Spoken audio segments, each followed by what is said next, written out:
तजावीज़ आई और उसके ऊपर अमल दरामद करने को काबीना ने कहा है। तो 28,400 इस वक्त डिमांड है मेगावाट्स की जो पाकिस्तान में है, और एक गैर मामूली हीट वेव मौजूदा सूरत हाल है जिससे इस वक्त चैलेंजिंग सिचुएशन है, जिससे निपटने की कोशिश की जा रही है। और इन लॉस फीडर्स को निकाल कर 25,600 डिमांड बनती है जो अवेलेबल इस वक्त बिजली है, और उसके बाद जो सप्लाई है इस वक्त वो 21,000 के ऊपर है। और 21,000 सप्लाई और डिमांड 25,600 अगर हो तो उस वक्त जो गैप है दोनों के दरमियान तलब के अंदर और सप्लाई के अंदर वो 4,600 है। और ये इस वक्त एनर्जी का मौजूदा प्रोफाइल है जो आवाम को समझना ज़रूरी होगा। और इसके साथ साथ ये भी इम्पोर्टेंट बात है जो कि एक तो डिमांड और सप्लाई का इस वक्त गैप है, दूसरी बात कि 4 साल के अंदर, और ये बिल्कुल ना लिया जाए कि मैं कोई ये कह रही हूँ कि पाकिस्तान तहरीक इंसाफ की हुकूमत ने ये किया और अब हम कुछ नहीं कर सकते। सबसे पहले आवाम के लिए जो काबीना का फैसला है कि ये अगर सिचुएशन है तो इसके ऊपर क्या सलूशंस हैं और किस तरह हम इस पूरी सिचुएशन के ऊपर काबू पा सकते हैं। और काबीना ने फौरी जो अमली फैसले किए हैं वो भी मैं अभी इससे आगे आकर बताऊंगी कि किस तरह इस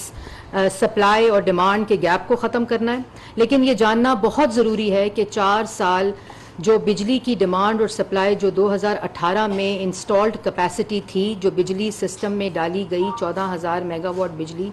सिस्टम में डालकर डिमांड को पूरा करके जो लोड शेडिंग पर काबू पाया गया, उसके बाद क्योंकि डिमांड एक एवर इंक्रीजिंग फिनोमेना है और उसके मुताबिक प्लांट्स को और सिस्टम के अंदर बिजली को डालना बहुत ज़रूरी होता है। और जिस तरह क्लाइमेटिक चेंजेस आ रहे हैं उससे भी जो फ़र्क पड़ता है उसको इंस्टॉल्ड कैपेसिटी को उसके साथ साथ इंक्रीज़ करना बहुत इम्पॉर्टेंट है। तो इसके अंदर जो मेजर 3 मोस्ट एफिशिएंट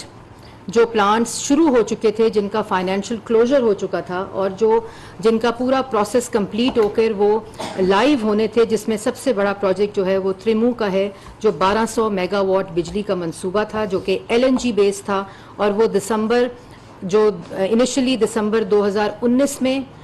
उसकी जो बिजली है वो सिस्टम के अंदर डलनी थी और उसके बाद उसकी रिवाइज डेट मार्च 2020 थी। तो ये वो मंसूबा था जो 2020 तक था, जो अभी तक लाइव नहीं हुआ। उसके बाद जो शंघाई इलेक्ट्रिक थर का मंसूबा है जो कोल बेस्ड है, वो फरवरी 2022 के अंदर लाइव होना था, एक्टिव होना था और ऑपरेशनल होना था, कि जो कि नहीं हो सकता। फिर करोट जो एक हाइडल एनर्जी का प्रोजेक्ट है जो कि 720 मेगावाट के ऊपर मुश्तमिल है, वो भी जनवरी 2022 के अंदर आना था। इन तमाम चीज़ों को बताना आवाम को इसलिए ज़रूरी है कि ना सिर्फ 2018 में डिमांड के मुताबिक बिजली का बंदोबस्त किया गया था, बल्कि ये तमाम वो मंसूबे हैं जिन्होंने अगले 3 से 4 साल में ऑपरेशन होकर जो इंक्रीजिंग डिमांड है उसका भी बंदोबस्त करना था। ये उसके लिए भी लॉन्ग टर्म प्रोजेक्ट्स को शुरू किया गया था कि जो कि इन तमाम चीज़ों के सिस्टम में लाना था। अब अगर आप स्लाइड्स पर देखें, अपनी स्क्रीन्स पर देखें, तो आपको बताना ये इम्पॉर्टेंट है कि पिछले साल के मुकाबले में हमने इस महीने अगर इसको कंपेयर किया जाए लास्ट ईयर, तो बिजली पिछले साल से ज़्यादा प्रोड्यूस की है। और ये आप स्क्रीन्स पर ग्राफ्स देख रहे होंगे कि डिमांड और सप्लाई का जो गैप है वो बिजली के दोनों मंथ्स को इक्वली कंपेयर करता है। और उसके मुताबिक आप देख रहे हैं कि बिजली को डिमांड के मुताबिक जो इंस्टॉल्ड इस वक्त है, जो अवेलेबल बिजली है, उसको प्रोड्यूस किया गया है। लेकिन अगर आप अगला चार्ट देखें तो ये सिर्फ ये नहीं कि पिछली हुकूमत ने ये नहीं किया जिसकी वजह से मौजूदा सूरत हाल पैदा हुई है, और ये हो सकता था क्योंकि ये जो जिन मंसूबों का मैंने जिक्र किया ये सिस्टम के अंदर मौजूद थे, इनको ऑपरेशनल करना था और इनको इन तारीखों को मुकम्मल करके बिजली सिस्टम में डालनी थी। अगर अब आप देखें कि अगला जो हमारा इस वक्त प्लान है जिस पे काबीना ने मंजूरी दी है और फौरी तौर पर इनके ऊपर अमल दरामद कराने का कहा है, और 2 दिन वज़ीर आज़म ने और कोई काम नहीं किया सिवाय इसके तमाम मसरूफियात को तर्क करते हुए उन्होंने सिर्फ लोड शेडिंग की जो प्रॉब्लम है इस वक्त जो मुल्क बुरहान में है, अवाम, कारोबारी हल्के, बिजनेस कम्युनिटी, ताजिर कम्युनिटी, जिस तरह वो इसका पूरा अदराक ये हुकूमत रखती है, और उसको देखते हुए 2 दिन के अंदर अंदर पूरा एक हंगामी बुनियादों के ऊपर ये टास्क किया गया था और आज काबीना ने इनकी अप्रूवल दिया है। और ये फैसले किए हैं जो मैं अगर आपको बताऊं, आप देख भी रहे होंगे कि 6 से 15 जून तक 3.5 घंटे लोड शेडिंग जो अप्रूव्ड लोड शेडिंग की है काबीना ने भी, और कल आपको बताया वजीरे पावर ने भी, बिजली ने, कि किस तरह इसमें K3 का मंसूबा, लकी, सबा, भिक्की, मुजफ्फरगढ़ का मंसूबा, जो कि इन तमाम प्रोजेक्ट्स की प्लांट्स की जो टोटल कैपेसिटी है वो 2871 बनती है, जिसको सिस्टम के अंदर शामिल कर लिया गया है। ये इस वक्त ऑपरेशनल है और सिस्टम के अंदर ये बिजली शामिल की गई है, जो डिफरेंट वजूहात की वजह से सिस्टम में नहीं थी, जो इन्फोर्स शॉर्टेजेस थी कि जो पिछली साइकिल के अंदर प्रोजेक्ट्स को मुकम्मल करना था, मुरम्मत करना था, वो नहीं हुए। लेकिन इस वक्त ये तमाम ऑपरेशनल प्लांट्स हैं और इनकी 2871 की जो मेगावाट्स की बिजली कैपेसिटी है वो इस वक्त सिस्टम में मौजूद है, जिसकी वजह से 6 से 15 जून तक 3.5 घंटे लोड शेडिंग की जाएगी। उसके बाद 16 से 24 जून के अंदर साहिवाल का जो कोल बेस्ड प्रोजेक्ट है, जिसकी टोटल कैपेसिटी 600 मेगावाट की है, वो भी सिस्टम में शामिल कर ली जाएगी और दुरानिया लोड शेडिंग का इंशाल्लाह 3 घंटे हो जाएगा। उसके बाद जो और ये जिस तरह सिस्टम में ऐड होगा, जैसे मैंने आपको पहले कहा कि जो डिमांड का और उसका गैप है, इस वक्त डिमांड सप्लाई जो है वो 21,200 मेगावाट है, जो कि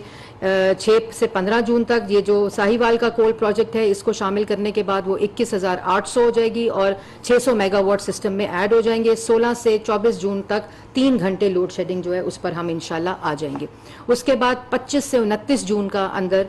जो कराची का K2 प्रोजेक्ट है प्लांट, वो टोटल 1040 मेगावाट उसकी कैपेसिटी है और उससे हम सप्लाई 22,840 के ऊपर आ जाएंगे और दुरानिया लोड शेडिंग का इंशाल्लाह 2.5 घंटे पर आ जाएगा। उसके बाद जो 30 जून है, 30 जून के अंदर जो पोर्ट कासिम का कोल बेस्ड प्लांट है उसका 600 मेगावाट सिस्टम में शामिल कर लिया जाएगा और लोड शेडिंग का दुरानिया इंशाल्लाह इन तमाम फैसलों के बाद और अप्रूवल्स के बाद जो आज दे दिए गए हैं वो 30 जून तक 2 घंटे जो लोड शेडिंग है उसका दुरानिया आ जाएगा। और उसके बाद जो मैंने आपको पहले बताया था कि एडिशनल प्रोजेक्ट्स हैं जिनको ऑपरेशन करना था, उस पर हंगामी बुनियादों के ऊपर काम शुरू हो गया है। उससे रिलेटेड जितने एडमिनिस्ट्रेटिव हिचेस थी, जितनी रुकावटें थी, उन तमाम के ऊपर आज काबीना ने फैसले कर दिए हैं और वो तमाम मंसूबे जो ताख़ीर का शिकार हैं वो तमाम भी सिस्टम में डाल लिए जाएंगे। तो मकसद इस वक्त मौजूदा सूरत हाल, जो हंगामी सूरत हाल है, गैर मामूली सूरत हाल है, चैलेंजिंग सूरत हाल है, उसको निमटने की कोशिश है। उसके बाद जो डिमांड और सप्लाई का गैप है वो एडिशनल किस तरह कैपेसिटी इंक्रीज करके इंस्टॉल्ड कैपेसिटी उसको शामिल किया जाएगा, वो भी इसके अंदर इंतजाम है। और आइंदा आने वाले सालों के अंदर जो एक प्राइम मिनिस्टर का काबीना पूरी के अंदर एक जो बहस हुई कि किस तरह हम रिन्यूएबल एनर्जीज के ऊपर जाएं ताकि जो इंटरनेशनल फ्यूल प्राइसेस के अंदर इंक्रीज है और एक सर्ज आ रही है जो स्काई हाई इस वक्त हैं, लेकिन हम मकामी तौर पर किस तरह रिन्यूएबल एनर्जी जिसमें सोलर है, विंड है, उसके ऊपर किस तरह हम कन्वर्ट हो सकते हैं एज ए नेशन, ताकि ये जो बहरान है उसमें हम सब अपना हिस्सा भी डालें और काबू भी पा सकें। तो ये चीज़ें थी जो कि लोड शेडिंग से रिलेटेड थी जो आपके सामने पेश की गई। और इसके साथ साथ ना सिर्फ सप्लाई साइड के ऊपर ये तमाम चीज़ें की गई हैं आज फैसले और ये प्लान दिया गया है काबीना ने जो अप्रूव किया, बल्कि इसके साथ साथ एक पूरा कंजर्वेशन प्लान भी आज काबीना ने अप्रूव किया है। और उस कंजर्वेशन के अंदर जो सबसे चीज़ है वो तजवीज़ ये आई थी काबीना को कि 33% जो POL के जो मद में फ्यूल के मद में कोटा है गवर्नमेंट ऑफिशल्स का और उसको कम कर दिया जाए काबीना के मेंबर्स का, बल्कि तजवीज़ में 33% सिर्फ गवर्नमेंट ऑफिशल्स का था, मगर काबीना ने, प्राइम मिनिस्टर ने उसको 40% ना खाली गवर्नमेंट ऑफिशल्स नहीं बल्कि काबीना के मेंबर्स का भी जो फ्यूल कोटा है उसको कम कर दिया गया है 40% के ऊपर। तो अगर हम एक तरफ आवाम से कुर्बानी मांग रहे हैं, एक तरफ आवाम मुश्किल सूरत हाल में है, तो हमने इन तमाम जो इक़दामात हैं उसका आगाज़ काबीना से शुरू किया है, अपने घर से शुरू किया है, ताकि जो बोझ है उसको कम से कम ट्रांसफ़र किया जाए पाकिस्तान की आवाम के ऊपर मुंतकिल किया जाए। उसके साथ साथ ये जो तजवीज़ है, ये मैं दोबारा दोहरा दूँ कि 33% तजवीज़ दी गई थी, क्योंकि कई रिपोर्ट्स कर रहे हैं चैनल्स के वो 33% खाली गवर्नमेंट ऑफिशल्स के लिए है, बल्कि ये पूरी 40% गवर्नमेंट डिपार्टमेंट्स, गवर्नमेंट ऑफिशल्स और काबीना के मेंबर्स की जो फ्यूल कोटा है उसको 40% कम किया जा रहा है। उसके साथ साथ जो वर्किंग डेज, 5 वर्किंग डेज, जो हफ्ते की छुट्टी, आपको पता है जो प्राइम मिनिस्टर हैं उनका आते ही जो सैटरडे की छुट्टी थी उसको ख़त्म किया गया था ताकि ज़्यादा से ज़्यादा काम किया जाए, ज़्यादा से ज़्यादा एफिशिएंसी सिस्टम में डाली जाए। लेकिन ये जो इस वक्त हालात हैं ये गैर मामूली हालात हैं, ये चैलेंजिंग टाइम्स हैं, और इस वक्त जिस बहरान से हम गुजर रहे हैं उस पर काबू पाने के लिए काबीना ने सैटरडे की छुट्टी को बहाल कर दिया है, और उसका खाली उस एक दिन का जो इम्पैक्ट है वो 386 मिलियन डॉलर्स बनता है सालाना, और उसका जो 77 अरब रुपए उसका इम्पैक्ट जो है वो इंपोर्ट बिल के ऊपर असर होगा, जिससे हम ये इसकी बचत कर सकेंगे। उसके साथ साथ जी जो स्ट्रीट लाइट्स हैं उसके ऊपर भी एक और इसमें जो वर्किंग डेज हैं उसके अंदर जो फ्राइडे है उसको वर्क फ्रॉम होम की तजवीज़ आई है, और पावर मिनिस्ट्री की तरफ से, और उसके अंदर आपको पता है कि कोविड के अंदर भी इस किस्म के वर्क फ्रॉम होम का सूरत हाल था, लेकिन इस पे प्राइम मिनिस्टर ने एक कमेटी तश्कील दी है कि अगर उसका क्या मैकेनिज़्म होगा वर्क फ्रॉम होम का, ताकि एफिशिएंसी पे फ़र्क ना पड़े, और हम किस तरह उसको बेहतर तरीके से, ज़्यादा मौसर तरीके से हम उसको ऐलान करने के बाद उसका फ़ायदा उठा सकते हैं। तो उस पर एक कमेटी तश्कील दे दी गई है जो अगले काबीना में इसकी तमाम तजावीज़ को पेश करेगी, और उससे जो इम्पैक्ट आएगा और कैसे उसका मैकेनिज़्म एडमिनिस्ट्रेटिवली होगा उसका ऐलान किया जाएगा। उसके बाद जो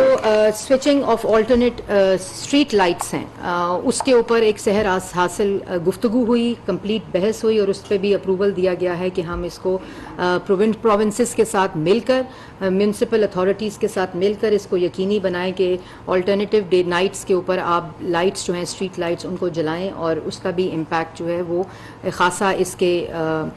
फाइनेंशियल इम्पैक्ट पड़ेगा। उसके बाद एक तजवीज़ आई थी early closure of commercial markets के, और ये होता भी रहा है, ये एक ऐसा एक्सपीरियंस है जो हुआ है, लेकिन इसके ऊपर एक कल मीटिंग हो रही है जो कि तमाम वज़राए आला तमाम सूबों के, वो नेशनल इकनॉमिक काउंसिल की मीटिंग है जिसके अंदर वो मौजूद होंगे। तो वज़ीर आज़म उनके साथ मिलकर ये बहस करके कि किस तरह इसको बिज़नेस कम्युनिटी के साथ उनको कॉन्फिडेंस में लेके, ताजिर, कारोबारी हल्के, जो सारी ट्रेड यूनियंस हैं, जो जितने इससे रिलेटेड स्टेक होल्डर्स हैं, उनके साथ मिलकर हम प्रोविंसेस के साथ जो वज़राए आला हैं, चीफ मिनिस्टर्स हैं, उनके साथ मिलकर इसका ऐलान किया जाएगा। उसके बाद जो एक हमारा एक रवायत है, हमारा बिहेवियर है, हमारा एक ऐसी चीज़ है कि हम अपनी गाड़ियों की ट्यूनिंग, उसके इंजन की हेल्थ क्या है उसके ऊपर ज़्यादा गौर नहीं करते, और उसको एनुअली हम मेंटेनेंस के अंदर उनके मॉनिटर भी नहीं करते, ना उनको हम चेक करवाते हैं। तो उसके ऊपर एक बड़ा ही अच्छा इकदाम है जो आज फैसला किया गया है, ये भी प्रोविंसेस के साथ मिल कर के जो वहाँ सेंटर्स हैं, जो ट्यून अप सेंटर्स प्रोविंसेस के अंदर मौजूद हैं, और उनका पूरा जो नेटवर्क है उसको बढ़ाया जाए, और एडवाइजरी और मॉनिटरिंग रोल वो अदा करें जो व्हीकल्स हैं उनकी ट्यूनअप्स के लिए, और उसका भी जो गाड़ियों की फ्यूल कंजम्पशन है और फ्यूल एफिशिएंसी है उसके अंदर ताकि बेहतरी आ सके। और 40 से जो स्टडी है वो 40 से 50% इस पे इम्पैक्ट पड़ता है अगर हम उसको रेगुलरली इंजन्स को और मेंटेनेंस को और ट्यूनिंग करते रहें। तो इसके ऊपर भी जो काबीना है उसने फैसला किया है कि इनका एक तो नेटवर्क बढ़ाया जाए, इन सेंटर्स को बढ़ाया जाए, और ये पहले ही पंजाब हुकूमत में जब चीफ मिनिस्टर पंजाब शहबाज शरीफ साहब थे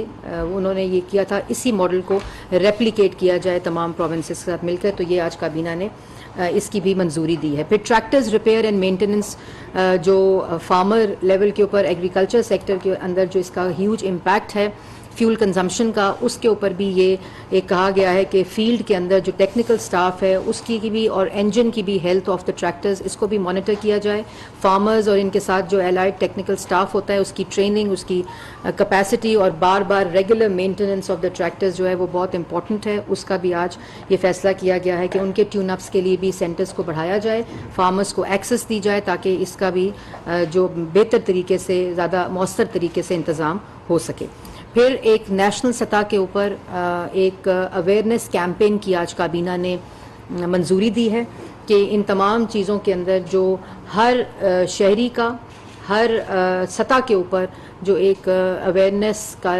जो फुकदान कह लें या कभी कभी हम अपनी लापरवाही में वो काम नहीं करते, तो उसके ऊपर एक अवेयरनेस कैंपेन को चलाने की हमें ज़िम्मेदारी दी गई है, जो इंशाल्लाह हम कल से शुरू कर देंगे नेशनल लेवल के ऊपर। उसके साथ साथ जो इम्पॉर्टेंट बात है कि जो मीटिंग्स हैं, सरकारी मीटिंग्स हैं, और उनको भी ज़्यादा से ज़्यादा वर्चुअल और वीडियो के ऊपर शिफ्ट करने का फ़ैसला किया गया है कि जहां ट्रैवल को अवॉइड किया जाए और ज़्यादा जूम मीटिंग्स या डिजिटल मीटिंग्स उन प्लेटफॉर्म्स को यूज़ करते हुए जो मीटिंग्स हैं वो की जाएं। ये कॉन्जर्वेशन प्लान था जो मैंने आपके सामने पेश किया, जो कि आज काबीना ने जिसका अप्रूवल दिया है। इसके साथ साथ जो ऑस्टेरिटी मेजर्स हैं, जैसे मैंने पहले कहा कि हम एक पूरा एक प्लान है जिसमें गैर मामूली सूरत हाल है, आवाम एक मुश्किल कैफियत से गुजर रही है, जिसका हमें अदराक भी है और उसका इंतज़ाम भी किया जा रहा है, उसका बंदोबस्त भी किया जा रहा है। उसके साथ साथ जो ऑस्टेरिटी मेजर्स हैं वो गवर्नमेंट की सतह पर, काबीना की सतह पर जो लिए गए हैं वो अब मैं आपके सामने पेश करूँगी, जिसकी आज मंजूरी दी गई है। और इसमें तमाम purchase of all types of vehicles के ऊपर पाबंदी लगा दी गई है हुकूमत की तरफ से। और उसके अंदर जो ऐसी व्हीकल्स हैं जो यूटिलिटी व्हीकल्स हैं, जिसके अंदर एम्बुलेंसेस हैं, स्कूल बसेस हैं, और जो एजुकेशनल इंस्टीट्यूशंस या सॉलिड वेस्ट मैनेजमेंट के लिए जो हम व्हीकल्स ट्रांसपोर्ट लेते हैं उसको एग्जेम्प्ट करते हुए बाकी तमाम व्हीकल की जो प्रोक्योरमेंट है, परचेज है, उसके ऊपर करंट ईयर के अंदर कंप्लीट मुकम्मल पाबंदी लगा दी गई है। उसके साथ साथ जो ट्रीटमेंट अब्रॉड है बाय गवर्नमेंट ऑफिशियल्स और काबीना, उसके ऊपर मुकम्मल बैन लगा दिया गया है, जो कि एक इम्पॉर्टेंट एलिमेंट है जो हमारे एक्सपेंस का है, और उसके ऊपर भी कंप्लीट मुकम्मल बैन है। परचेज ऑफ जितने ये दफातरी तनीज़ो आराइश की चीज़ें हैं, इन तमाम के ऊपर, जिसके अंदर फर्नीचर आता है, जिसके अंदर डिफरेंट इक्विपमेंट्स आते हैं, जिसकी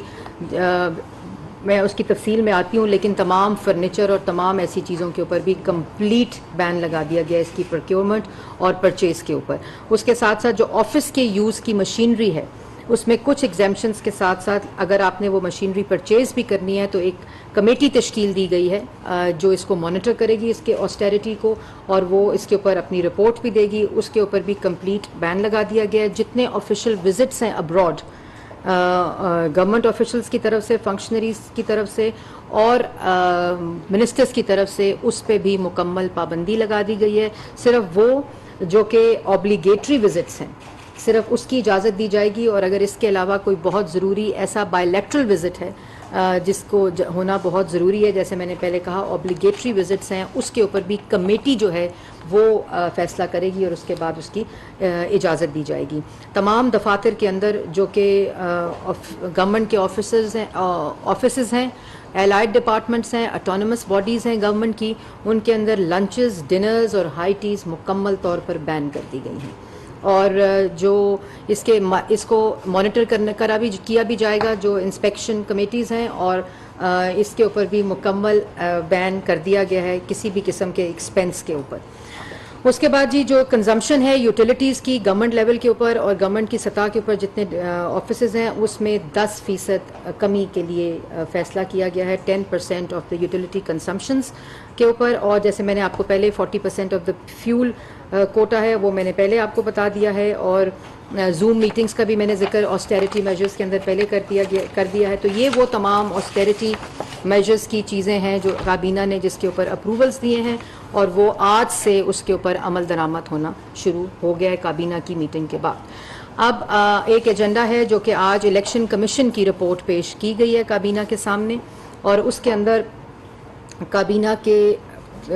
इजलास में काफ़ी सहर हासिल उस पर गुफ्तगू भी हुई है और बहस भी की गई है, और ये भी डिफरेंट तजावीज़ भी काबीना की तरफ से आई हैं कि किस तरह इलेक्शन कमीशन की वर्किंग को बेहतर बनाया जा सके ताकि आइंदा आने वाला जो इलेक्शन है वो शफाफ हो, गैर जानिबदार हो, और इलेक्शन कमीशन मौसर तरीके से, एफिशिएंट तरीके से अपना काम कर सके और कोई रुकावट ना हो। इसके लिए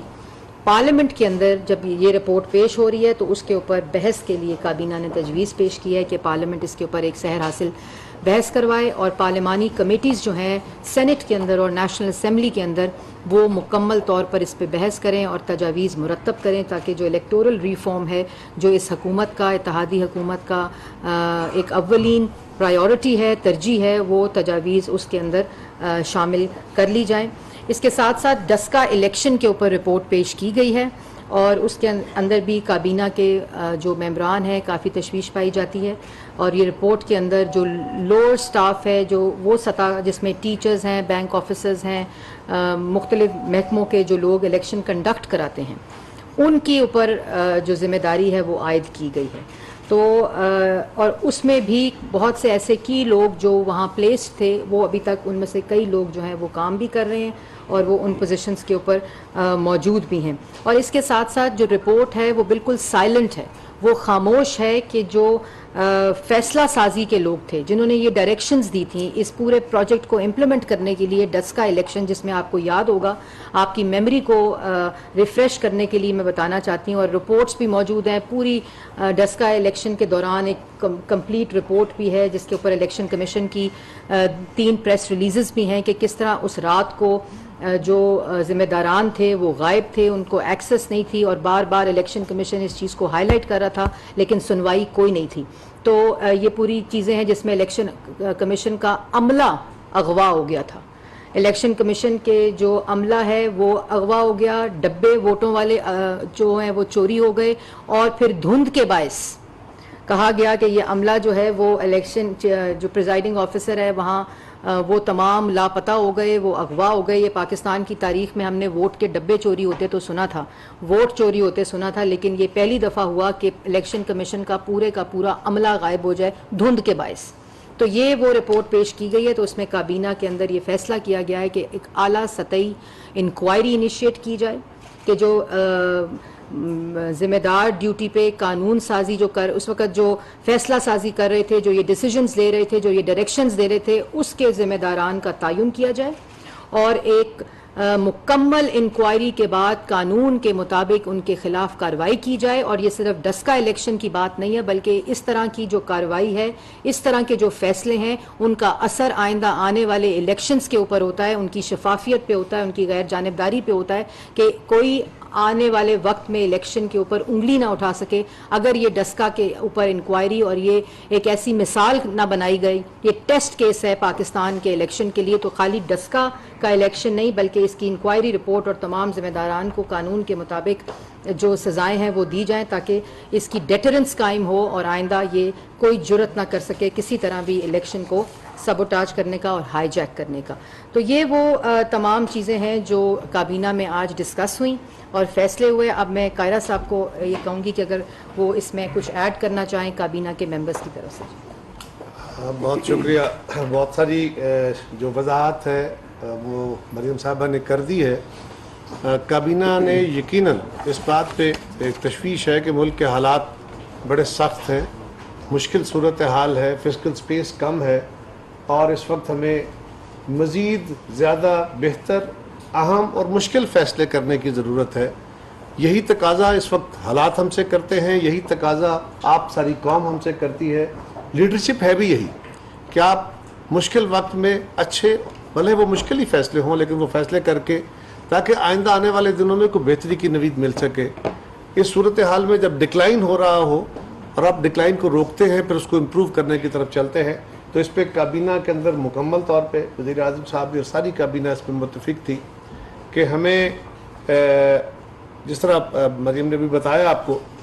कि बहुत सारे फ़ैसले वो थे जो ऑस्टेरिटी मेजर्स के हवाले थे, बहुत सारे वो है जो कौम की आदत बदलने के हवाले से, काबीना को अपने आप को, गवर्नमेंट की परफॉर्मेंस को इम्प्रूव करने के हवाले से, और इसी तरह पाकिस्तान के अपने इस वक्त दुनिया में ओवरऑल जो एनर्जी है उसकी कीमत बहुत बढ़ रही है और ख़ास तौर पे कोल की, तेल की, इन दोनों पे इन्हिसार कम करने के लिए आज ये भी एक फ़ैसला हुआ, बल्कि इसके ऊपर वज़ीर आज़म साहब ऑलरेडी टास्क फोर्स बना चुके हैं कि लोकल कोल के इस्तेमाल के जितने भी ज़राए हैं, वो थर कोल है या हमारा बलूचिस्तान का या पंजाब का या मुल्क भर में जहाँ भी, उस कोल के इस्तेमाल को जल्द अज जल्द हमारे जो प्लांट्स हैं उनके अंदर इस्तेमाल किया जाए। उसमें प्लांट्स की कन्वर्शन के लिए वज़ीर